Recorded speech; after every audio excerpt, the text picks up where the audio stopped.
주셔서 감사합니다. 오늘 제가 드리고 싶은 말씀은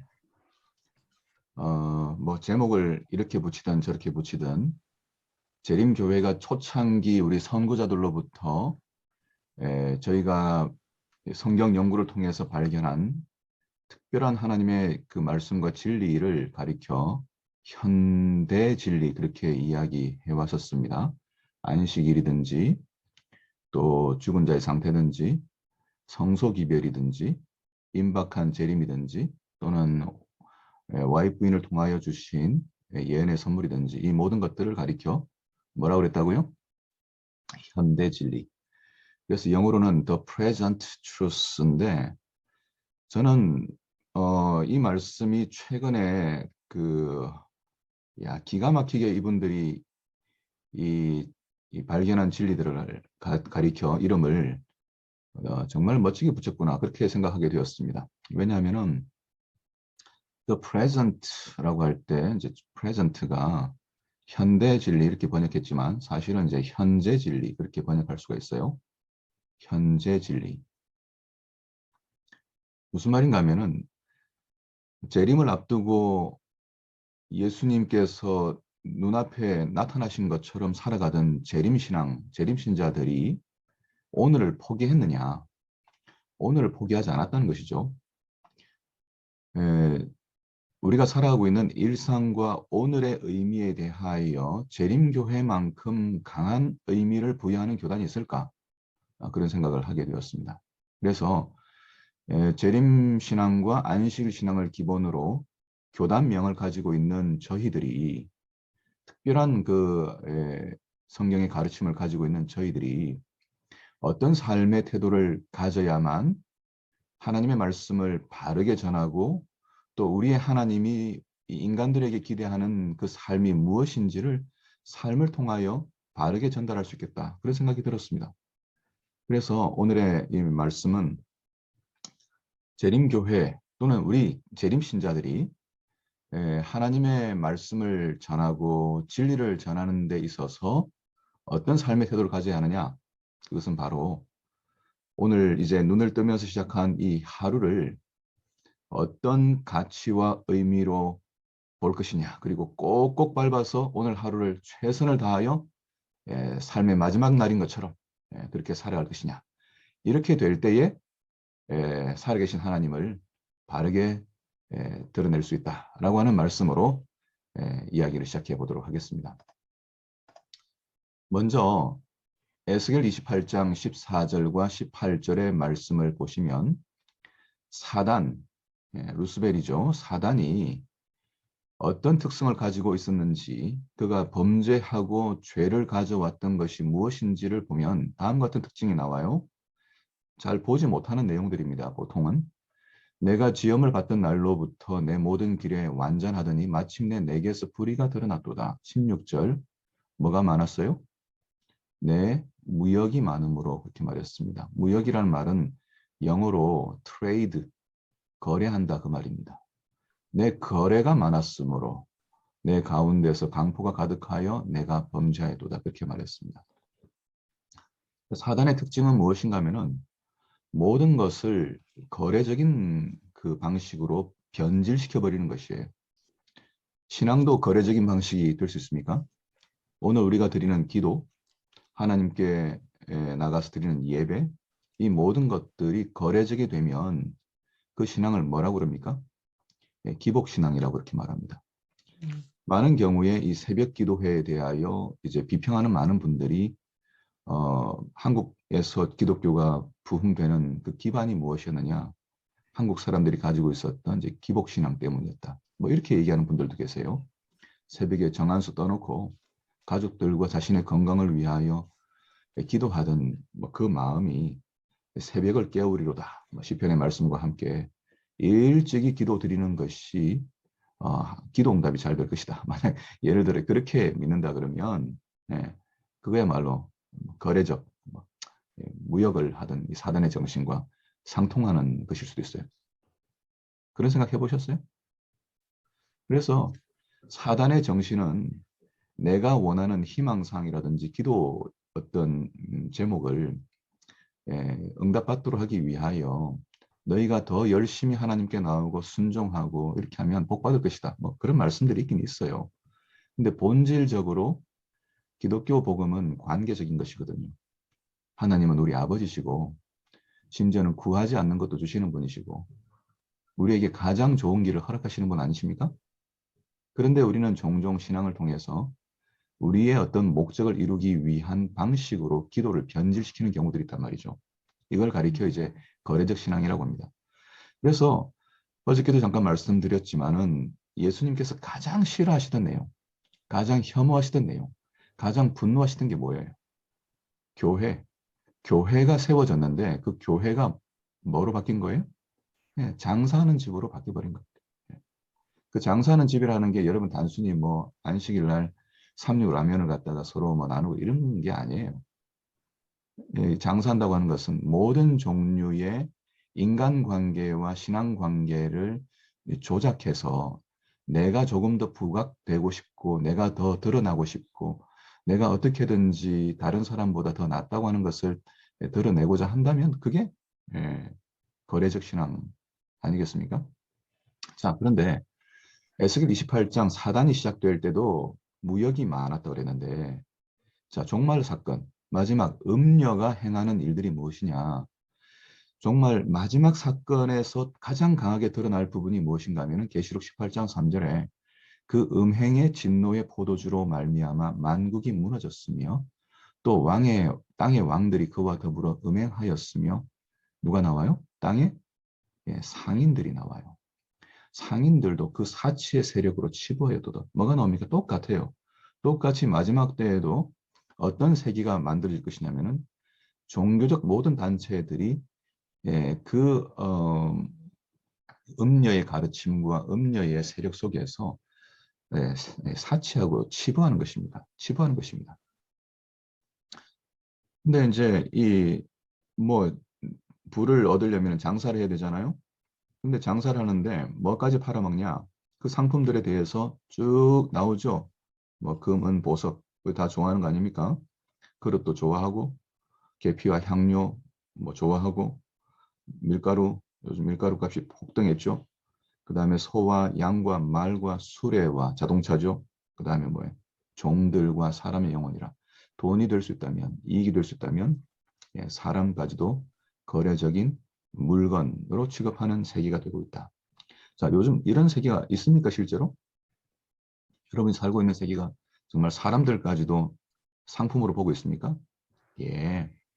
실제로 산업혁명이 시작한 이래 세계는 빠르게 인간을 얼마짜리의 인간인지로 평가하는 세계가 되었습니다.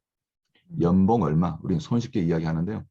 인간이 가지고 있는 개인의 가치를 연봉으로 계산하는 시대에 살고 있습니다. 이거 뭐 그래도 월급 잘 받는 사람은 모르지만은 우리 다른 나라에서 들어온 노동자들, 외국 노동자들에 대한 인권 문제라든지 또는 여러분 미국 사회도 마찬가지예요. 미국에서 모든 생산 공장에서 일하는 사람들은 대부분이 다 제3국 스페니쉬들 그리고 제3국에서 들어온 외국인 노동자들에 의하여 움직이고 있습니다. 얼마나 열악한 상황 가운데 있는지 모릅니다. 밤낮 없이 24시간 돌아가는 공장의 쉬프트, 간호사들이 이제 쉬프트 하시죠. 쉬프트에서 하면서 계속 1조 2조 돌아가면서 그렇게 일한 그 결과 저희들 손에 물건이라고 하는 게 들어와 있습니다. 그러니까 지금 우리 손에 들려져 있는 물건이라든지 음식이라든지 여러분 뭐 이제 포장 음식들 많이 이제 손쉽게 구하는데 그 모든 것들이 어떻게 만들어지는지를 속속들이 들여다본다 그러면 인간들이 얼마나 상품화돼 가지고 노동시장의 노동력으로 이렇게 전락했는지 모릅니다. 우리가 싸워야 하는 바벨론 정신, 자, 신앙을 한다고 하는 것, 오늘 아침에 우리 자신을 하나님께 드린다고 하는 것은 무엇인가 하면은 우리 자신의 이름을 드러내기 위하여 다른 사람들과 비교하고 경쟁하고 권력을 취득하고 이익을 취득하고 자기 영광을 취득하는 그 정신과 싸우겠다고 하는 것이 오늘 우리가 하나님 앞에 서 있는 이 진실된 이 시간의 의미입니다. 오늘 우리가 하루를 시작하면서 어떤 결심을 하느냐. 하나님 단순히 동행해 주십시오. 제가 걸어가는 모든 일, 하는 사업들 잘 되게 해 주십시오. 잘못하면 기복신앙 될 수 있습니다. 우리가 이 사업을 하더라도 절대 내가 데리고 있는 한 사람을 하나의 물건으로 취급하지 않겠습니다. 오늘 내가 어떤 만나는 사람들을 결코 내 명예를 위하여 조작하지 않겠습니다. 내가 어떤 사람이 되기 위하여 사람 관계를 조작하지 않겠습니다. 오늘도 진실된 마음으로 혹 손해보더라도 예수님께서 이 땅에서 보여주셨던 것처럼 인간관계를 진실되게 만들겠습니다. 그리고 죽어가는 어떤 작은 영혼들이라도 그들에게 생명의 손을 내밀어서 그들을 살려내는 일을 하겠습니다. 그것이 내게 손해되는 일을 할지라도 마치 이 강도 만난 사람을 도와준 사마리아인처럼 오늘 내가 그런 손을 가지고 누구를 도와줘야 될지 제게 기회를 주시는 분들에게 하나님의 마음을 그대로 전달하는 그 삶을 통해서 지구 위에 하나님의 통치가 여전히 있다고 하는 것을 드러내겠습니다. 여러분, 아멘 아닙니까? 이것이 우리를 위하여 주어진 놀라운 그 부르심입니다. 신자, 그리스도인을 살아가는 삶이라고 하는 것은 단순히 샤머니즘적 정신을 가지고 있던 우리가 불교에서, 유교에서 또는 뭐 이렇게 무교에서 그냥 껍데기만 받고 입은 무교가 아니에요. 이거 완전히 다른 세계관인 것입니다. 우리가 지금 대면하고 있는 세계는 전부 자기의 영광을 위하여 종교도 교회도 뭐 모든 회사도 다 그렇게 만들어가고 있는 세계 아닙니까? 우리가 매일 보고 있는 뉴스가 다 그런 거 아닙니까?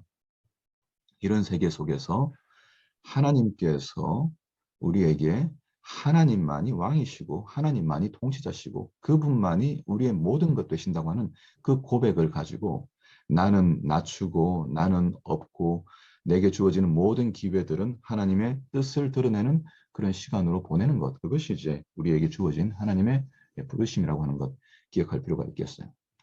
근데 말씀드렸던 것처럼 4차 산업혁명이라고 하는 말씀을 많이 들으실 텐데 한마디로 말하면 모든 것들이 이제 다 연결되는 세계예요. 그렇죠? 뭐 여러분 세탁기에 이제 뭐 세제가 떨어지면 자동으로 주문이 들어가는 세계입니다. 여러분이 전화기로 여러분의 자동차 시동을 거는 것은 물론이고, 그렇죠?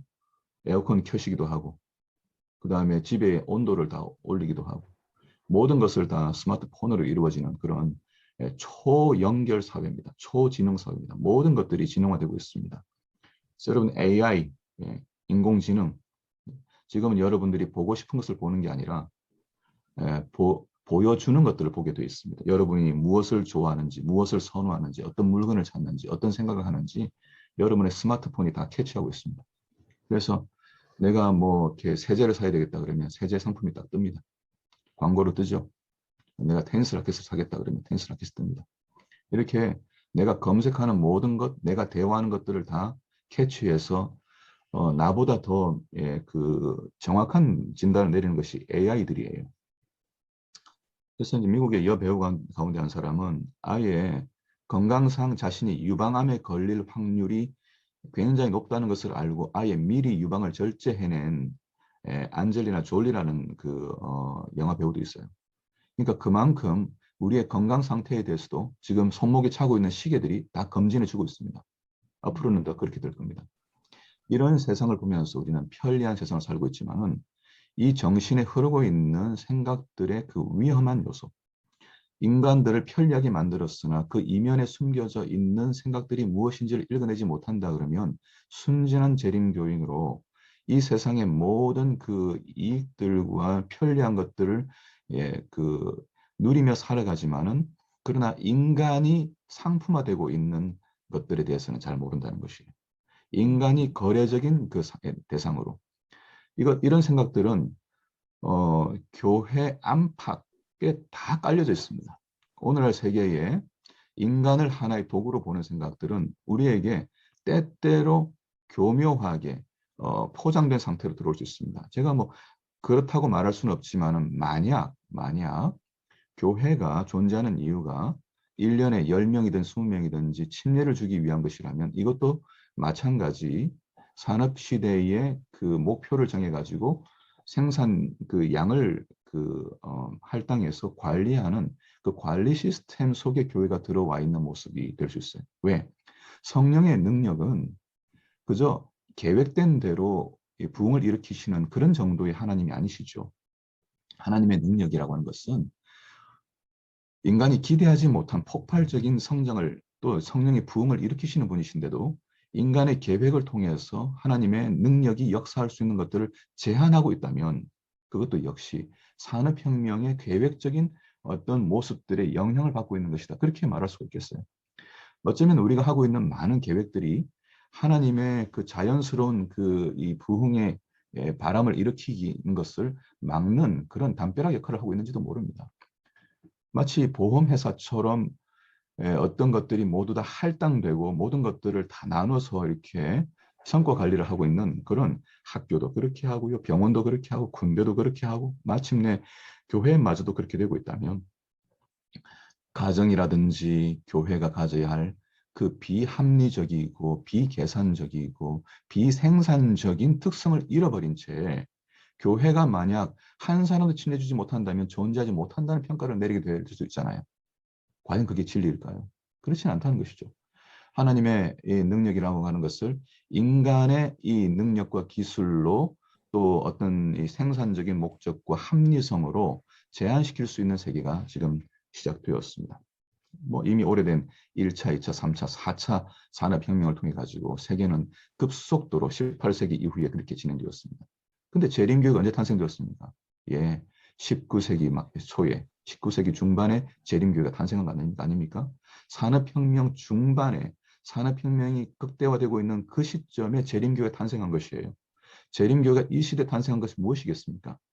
마지막 시대라고 하는 게 뭐예요? 마지막 시대라고 하는 것은 모든 것을 가장 좋은 의도로 시작된 그 아젠다, 계획이라 할지라도 결국에는 인간을 도구화시켜버리는 인간을 생산적인 목적으로 평가해버리는 그런 세계 속에 들어갔다. 그런 얘기를 의미하는 거예요. 그 세계 속에서 재림교회가 탄생되었다. 이것은 기가 막힌 하나님의 계획이 아닌가 싶어요. 조금만 더 보겠습니다. 산업혁명 이후의 세계는 모든 것이 생산 시스템이 표준화됩니다. 모든 것이 다 표준화됩니다. 자동차는 어떻게 만들어야 되는지, 또 아침 식사는 어떻게 해야 되는지, 기름은 어떻게 만들어야 되는지 모든 것들을 표준화시킵니다. 두 번째는 노동이 표준화됩니다. 기계를 쓰는 것보다 오히려 값싼 노동자들을 조정하고 관리하는 것이 훨씬 낫다고 이야기한 사람이 테일러라는 사람인데 이 사람이 현대 경영학의 아버지라는 사람입니다. 이 사람에 의해서 뭐 엔진 오일을 하나 간다 그러면은 30분, 뭐 브레이크 패드를 간다 그러면 1시간 이렇게 모든 그 작업의 공정의 시간과 그 다음에 페이할 수 있는 뭐예요 돈들을 다 이렇게 매긴 사람입니다. 그리고 지금 우리가 아는 것처럼 몇 미리짜리 뭐 드라이브, 뭐 몇 미리짜리 못 집을 지으면 어떻게 모든 것들을 다 표준화시킨 것이 이제 테일러라는 사람입니다. 이 사람에 의해서 강조된 건 무엇입니까? 조직이 가지고 있는, 회사가 가지고 있는 그 생산 목표를 어떻게 하면 최대한 끌어낼 것인가에 포커스를 맞추다 보니까 사람이 가지고 있는 인권에 대해서는 점점 도외시하는 세계가 되고 있는 것이에요. 보고 있는 이 화면의 카트라는 이 영화는 비정규 노동자들, 마틸스라는 비정규 노동자들의 인권에 관련된 영화입니다. 이랜드사의 비정규직 노동자 대량 해고를 이제 빗대어서 만든 영화예요. 예, 안타깝지만 재림교회 기관 내에도 비정규직 사람들이 많이 있습니다. 이렇게 정규직과 비정규직을 나누게 되는 이런 형태의 모습이라고 하는 것이 얼마나 심각한 문제인지를 잘 깨닫지 못해요. 효율성을 위하여 사람을 이렇게 잘라낼 때 손쉽게 잘라낼 수 있도록 만들기 위한 제도죠. 사람을 하나의 물건 취급하는 것이죠. 재림교회의 기관 내에서 없어져야 될 것 하나가 있다면 그것은 비정규직일 거예요. 가족이라고 우리 공동체를 가족이라고 감히 말한다면 우리 내에서는 어떤 사람을 차등화하는 일들을 없애기 위한 그런 의식이 있어야 할 겁니다. 반드시 있어야 할 겁니다. 그럼에도 불구하고 안타깝게도 비정규직들이 있는 것이 우리의 현실이에요. 여러분, 제가 드리고 싶은 말씀들이 많다고 생각하시죠? 세 번째는 학습의 표준화예요. 심지어는 학생들의 공부, 학교도 다 공장식 되었습니다. 공장이 되었습니다. 공장에 있는 시스템과 똑같아요. 조직의 위계가 있고 관리자와 근로자가 구분되고 교대 근무 시간 알리는 종이 치는 공장처럼 학교는 모든 것을 표준화시킵니다. 교재와 성적과 시험과 학기와 졸업장과 진로 다 표준화시키고 교사와 행정관들이 학생들을 관리합니다. 그리고 학교 종을 치죠. 그래서 학생들은 학교가 좋아서 가기도 하고 친구를 만나서 좋기도 하지만은 학교가 가지고 있는 경색되어 있는 그 시스템을 진덜머리 내면서 어릴 때부터 뭐라고 얘기했냐면은 학교 종이 찌그러졌다, 엿바꿔 먹자 그렇게 이야기했습니다. 여러분 그렇게 노래 불러보셨어요? 그래서 이게 본능적으로 싫어하는 것입니다. 왜요? 사람이라고 하는 것이 가지고 있는 그 자율성과 창의성과 모든 것을 만들어낼 수 있는 그 어떤 열려져 있는 개방성의 이 인간들이 하나의 공장식 그 시스템 속에서 살아가게 되는 일들이 오늘날 체계화되고 있는 것입니다. 그래서 조지 리치라고 하는 사회학자가 미국에 있는데 이분이 뭐라고 얘기했냐면은 현대 대학교는 여러 면에서 고도로 비합리적인 공장 같은 분위기를 내고 있다 그렇게 말했습니다.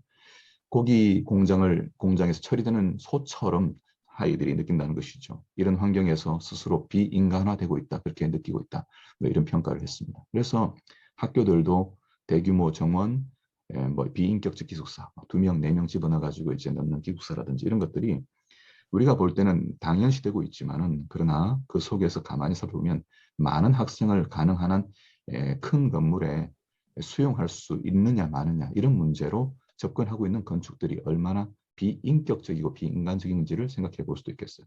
자, 잘 들으셔야 될 것 같아요.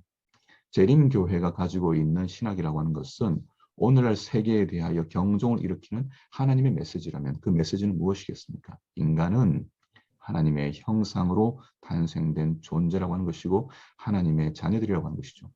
그래서 하나님의 자녀들이기 때문에 그가 가지고 있는 빈, 부, 그 다음에 노, 소, 그 다음에 뭐예요? 지식의 많음과 적음, 지능이 높고 낮음, 뭐 모든 평가 표준화시키는 세계 속에서 모든 사람은 피부색과 상관없이 그의 능력과 상관없이 모두가 다 하나님 앞에 귀한 존재다라고 하는 것을 이야기하는 하나의 목소리가 되지 않는다 그러면 마지막 시대의 교회가 되겠습니까? 오늘날 세계를 빗대어서 아까 말씀드렸던 조지 리처가 쓴 책인데 맥도날드 그리고 맥도날드화 그렇게 이야기했습니다. 모든 세계가 맥도날드가 되고 있다는 것이죠. 효율성과 계산 가능성과 예측 가능성과 통제되는 시스템으로 변화되고 있다. 그렇게 비평했습니다. 그러나 마침내 이렇게 합리적으로 생각했던 것에서 인간을 도구화시키버리는 비합리성이 탄생되었다. 그렇게 비평했습니다. 오늘날 산업시대의 이제 리더십도 이런 산업혁명과 함께 비슷한 모습들이 드러나고 있습니다. 인간을 도구와 물화시킵니다. 성과 지향적이 되고 있어요. 꽝 잡는 건 매예요. 결과가 나오면 된다고 생각합니다. 윤리라든지 별로 생각하지 않아요. 차별과 경쟁을 강화합니다. 정상과 비정상을 구분을 위한 표준화 작업을 합니다. 무슨 말이냐면 뭐 학생이 정상이냐, 좀 열등하냐, 우등하냐 이렇게 구분하기 위하여 계속해서 이제 검증하는 작업, 또 평가하는 작업을 하죠. 그 다음에 계급과 권위주의 합리화되고 있죠. 뭐 여러분 교회의 목사님은 높고 장로님은 낮고 집사님 낮은 겁니까? 이런 의식 자체는 없는 겁니다. 그냥 하나의 펑션이에요. 기능입니다. 우리는 24시간 말씀을 전하는 일을 위하여 부르심 받은 것이고 장로님 마찬가지 말씀을 전하는 일을 위하여 부르심 받은 것입니다. 일반 평신도하고 우리하고 똑같이 하나의 표, 하나의 그 의견을 전달할 수 있는 그런 가치를 가지고 있는 거 아닙니까? 그 다음에 이렇게 되다 보니까 뭐예요? 실패한 것, 잘못된 자신의 문제, 약점을 드러내는 것이 자연스럽지 않은 그런 문화가 만들어집니다. 여러분, 어디에서 내가 가지고 있는 실패를 이야기하기에 가장 좋은 장소여야 합니까? 여러분이 정말 그 불가피하게 생겨난 어떤 문제들에 대하여 누구한테 이야기할 수 있습니까? 어디서 이야기해야 돼요? 첫 번째는 가정이고요. 두 번째는 교회죠. 여러분들이 가지고 있는 실패의 모습을 교회에서 이야기한다고 했을 때에 과연 여러분의 신분은 안전할 수 있을까?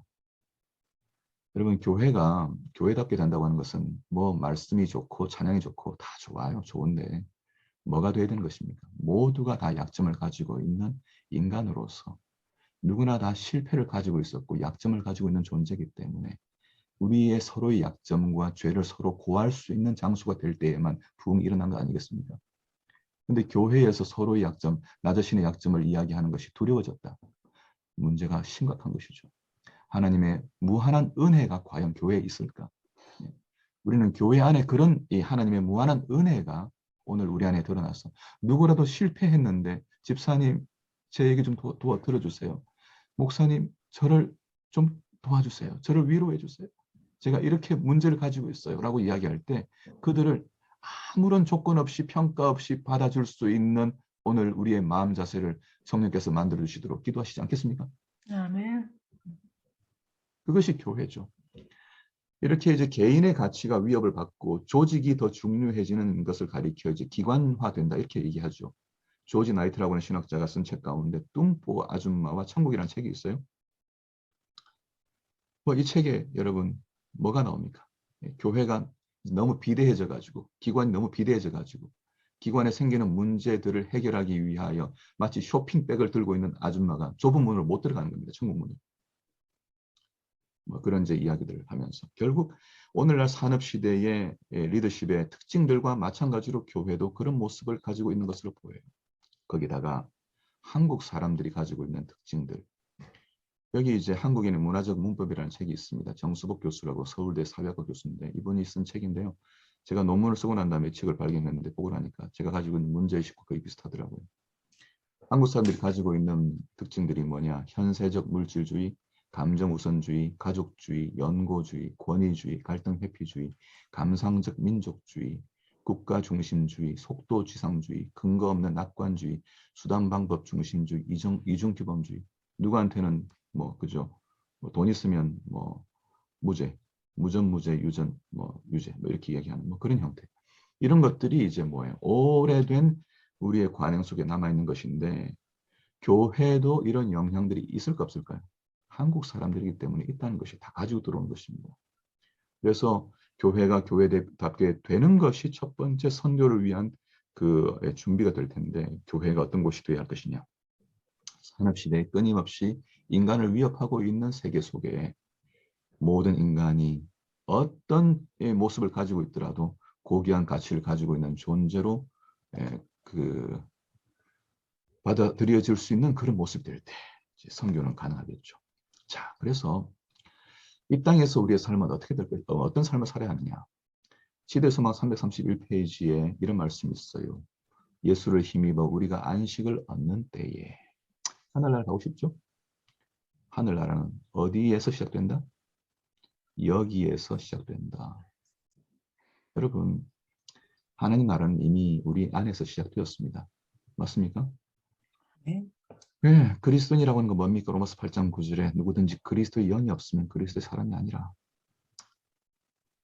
우리에게 성령을 주시기 위하여 이 땅에 오신 주님 아니십니까? 여러분이 아마 그 공부는 이영재 사모님이 전달하신 그 책자들을 통해서 다 공부하셨을 거예요. 복음이라고 하는 것은 무엇입니까? 하나님의 영이 우리 안에 거하시면 우리가 하나님의 나라가 되었다는 것이에요. 요한계시록 1장 5절, 6절, 5장 10절에 말하면 하나님께서 우리를 나라와 제사장으로 부르셨다. 그렇게 되어 있어요.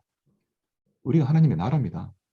하나님 나라가 이미 시작되었습니다. 그러므로 오늘 아침에 다시 우리 개개인에게 이야기될 건 뭐예요? 다시 기억해야 될 건? 하나님, 제가 당신의 나라입니다.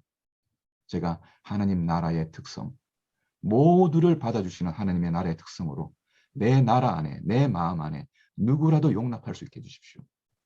내가 가지고 있는 그 기준에 의하여, 도덕적 기준에 의하여 내 자녀가 실패해가지고 어떤 문제를 일으킨다 할지라도 그를 사랑하게 해주십시오. 내가 섬기고 있는 교회의 어떤 이 친구들이, 어떤 형제 자매들이 내게 어떤 모습을 가지고 있다 할지도 그들을 받아주게 해주십시오. 그들을 용서하고 그들을 용납하게 해주십시오. 하늘이란 그리스도를 통하여 끊임없이 하나님께 나아가는 것이다. 이 생에서 예수와 동행하는 삶이 천국이라는 것이에요. 맞습니까? 그래서 오늘 우리는 이 이중적인 삶을 보는 것이에요. 끊임없이 위협하고 있는 사단의 정신이 지배하고 있는 세계 속에서 우리의 마음만은 빼앗기지 않았거든요. 다른 건 다 빼앗겨도 뭐는 안 빼앗깁니까? 우리의 마음은 빼앗길 수 없어요. 우리의 마음은 하나님께서 우리를 주장하시기 때문에 빼앗을 수가 없어요. 그래서 하나님 나라의 특징이 우리 안의 삶을 이끌어가도록. 자, 그래서 안식이라고 하는 것은 뭐냐? 구원받기 위한 조건이 아니에요. 안식이라고 하는 것은 이미 말씀 가운데 있는 것처럼 이 안식일은 너나 내 아들이나 내 딸이나 내 남종이나 내 여종이나 내 가축이나 내 문안에 이유하는 누구라도 아무 상관없는 이방인이라도 장발장 이야기 나오는 것처럼 내게 해를 끼칠지 내게 득을 줄지 아무런 계산 없이 그에게 문을 열어 그를 손님으로 받아줄 수 있는 마음이 뭐예요? 그게 안식일 정신 아닙니까? 그도 피곤 가운데 먹을 것이 없어 지쳐서 쉴 곳이 없는 사람에게 쉴 장소와 먹을 것을 제공하는 정신이 무엇입니까? 안식일 정신이죠. 그러므로 오늘날 극대화되고 있는 산업화 시대에 이 안식일의 정신이라고 하는 것은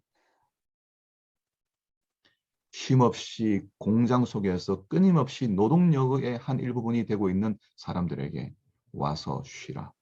내가 너를 위하여 대신 일해주더라도 너는 쉬어라. 라고 말해주는 쉼의 기별이기 때문에 현대적 기별이라고 말할 수 있겠습니다. 맞습니까? 세천사의 기별 보시죠. 세천사의 기별 뭐 많은 얘기할 수 있겠지만은 계시록 14장 7절에 하나님은 어떤 하나님입니까? 하늘과 땅과 바다와 물들의 근원 샘을 만드신 하나님이다. 그분을 경배하라. 우리가 섬기는 하나님 어떤 하나님입니까? 예, 이 모든 천연계를 만드신 하나님이십니다.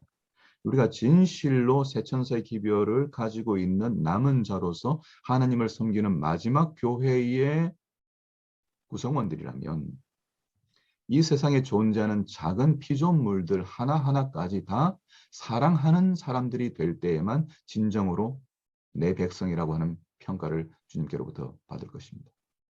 하늘에 있는 것, 날아다니는 새들과 땅에 있는 풀들과 바다에 있는 물고기들과 샘들과 물들을 다 아끼면서 환경의 모든 이 문제들이 생기고 다 망가지고 있는 세계에서 그 세계들을 붙잡고 망가지지 않도록 하기 위하여 한 포기의 풀을 심고 그 다음에 자연을 가꾸고 휴지를 줍는 그런 일들이 세천사의 기별의 진실된 현대적인 의미라고 저는 생각해요. 이것이 하나님을 찬미하는 삶이고 예배하는 삶이라고 하는 것입니다. 아시시의 성인 프란치스코라는 사람은 아침에 일어나서 정원을 거닐면서 그 정원에 피어있는 풀들과 꽃들을 보면서 나의 형제, 나의 누이 그렇게 이야기했다고 해요. 왜?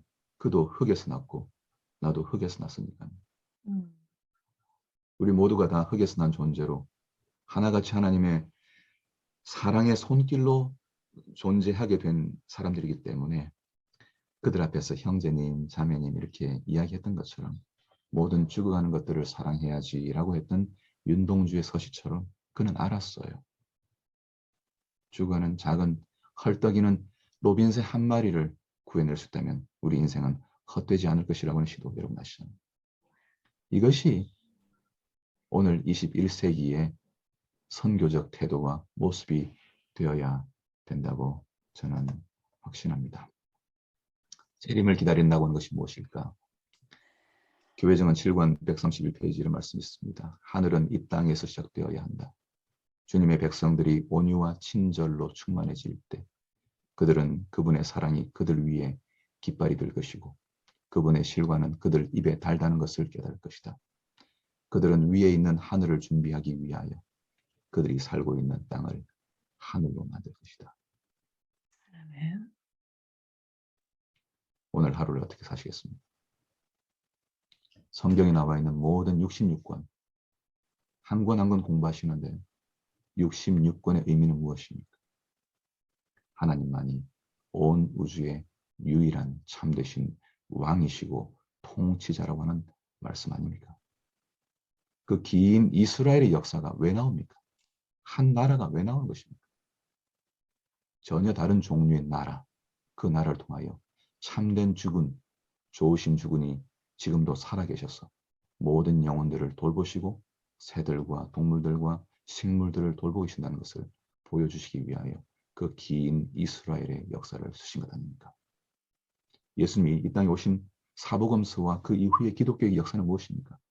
하나님이 세우신 한 나라, 그리스도의 왕국, 하나님의 나라가 우리 안에 세워졌고 그 나라를 통하여 하나님의 정신과 세계가 이 메말라가고 있는 모든 것을 거래로 생각하고 있는 이 세계에 참다운 통치의 원리가 우리의 마음을 통하여 가슴에서 샘물처럼 폭포수처럼 쏟아져서 우리의 주변을 바꾸도록 그렇게 하시기 위하여 사복음서 이후에 신약성경이 쓰여진 것 아니겠습니까?